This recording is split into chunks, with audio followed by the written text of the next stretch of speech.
All right, today we are diving deep into ancient Egypt. But we're not just looking at the usual suspects, the pyramids, the big temples. Instead, we're going to decode three incredible objects: a world-famous bust, a tiny silver coin, and, believe it or not, the mummified remains of some very well-traveled baboons. Let's see what they have to tell us. You know, when we look at ancient artifacts, it's easy to see them as just history, frozen in stone or metal. But what if they're not just relics? What if they're actually messages, carefully crafted portraits of power? The real question is, are we reading them correctly? I mean, what stories of ambition, survival, and incredible discovery have been hiding in plain sight for thousands of years? Okay, just take a look at these two legendary Egyptian queens. On one side, you've got Nefertiti. Her bust has become the global symbol of ideal beauty. And on the other side, Cleopatra, whose image on this coin is, well, let's just say it's not exactly flattering. But that contrast, that's the whole point.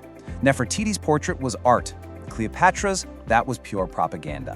One was meant to be admired, but the other was a weapon in a super high-stakes political game. So let's kick things off with our first case file, the absolutely magnificent bust of Nefertiti. Seriously, how did this one piece of painted limestone, created way back around 1340 BC, become one of the most famous faces in the entire world? Its journey is just as remarkable as the object itself. The story really begins right here, in the dusty ruins of Amarna. Back in 1912, a German archaeological team, led by a guy named Ludwig Borchardt, was digging through what turned out to be the workshop of a master sculptor, a man named Thutmose. And right there, amongst the debris of an ancient artist studio, they found something completely extraordinary. You can just feel the awe in Borchardt's own words from his diary.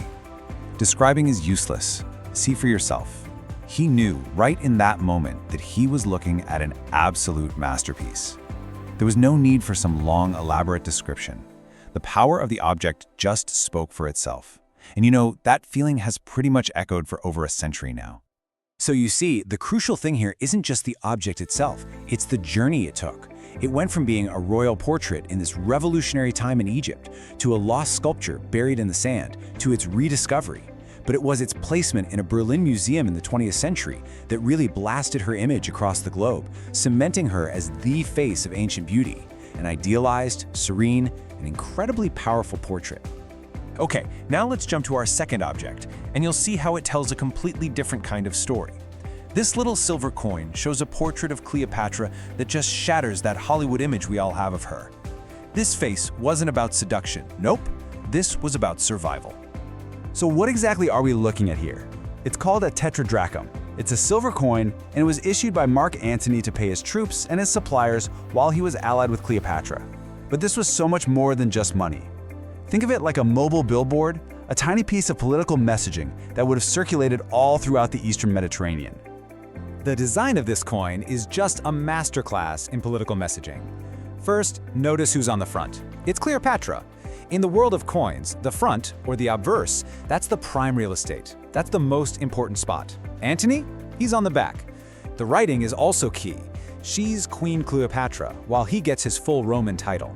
It's signaling a partnership, for sure, but one where she is clearly the senior partner in her own kingdom.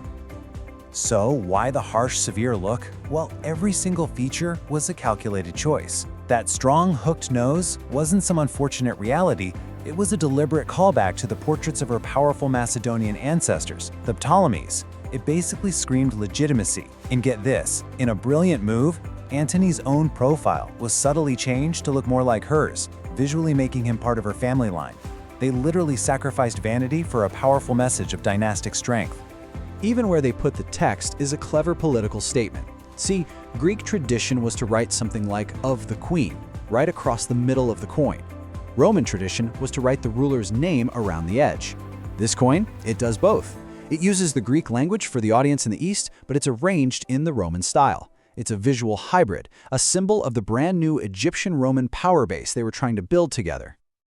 All right, for our final case file, we're making a big shift from art and propaganda into the world of cutting-edge science. We're going to try and solve a geographical mystery that has stumped Egyptologists for over a century.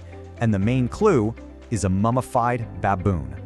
The mystery is this: where exactly was the land of Punt? Ancient Egyptian texts are full of stories about it.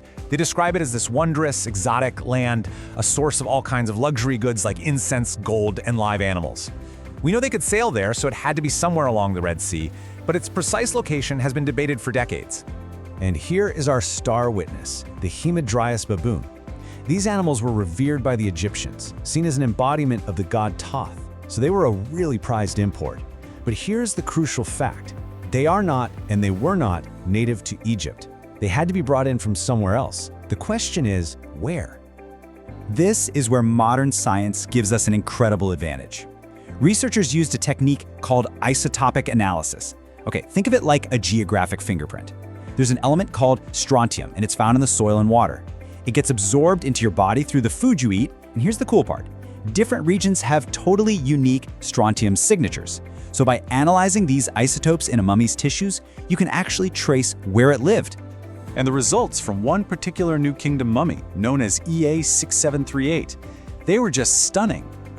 Its tooth enamel, which forms when an animal is very young, had a strontium signature that was clearly not from Egypt's Nile Valley. But its bone, which actually remodels itself over time, perfectly matched Egyptian values. The story was crystal clear. This baboon was born somewhere else and then lived for many years in Egypt before it died. It was, without a doubt, an import. So the science proved they were brought in from another country. The next step was to match that birth signature to a modern database of geographic fingerprints. After comparing all the data from across Africa and Arabia, the list of possible locations narrowed down to just one. And there it is. The isotopic fingerprint of the ancient baboons points directly to the Horn of Africa. The science has given us the most precise location for the land of Punt we have ever had, confirming theories that placed it in this very region along the southern Red Sea. Amazing! So, a bust, a coin, and a mummy. 3 totally different objects, 3 completely different stories. But what do they tell us when we put them all together? Well, they reveal that history isn't some fixed thing. It's a story that is constantly and thrillingly being retold. Let's just lay it out on a timeline. You've got these incredible expeditions to Punt over 3,400 years ago, showing Egypt's power on the seas. About a century later, Nefertiti's bust projects a power based on divine grace and ideal beauty. Then, more than 1,000 years after that, Cleopatra uses a coin to project a gritty political power. And now, today, we're using science to finally read the hidden stories they left behind. So what's the big takeaway here? I think there are 3 things. First, projecting power has always been a calculated, deliberate act.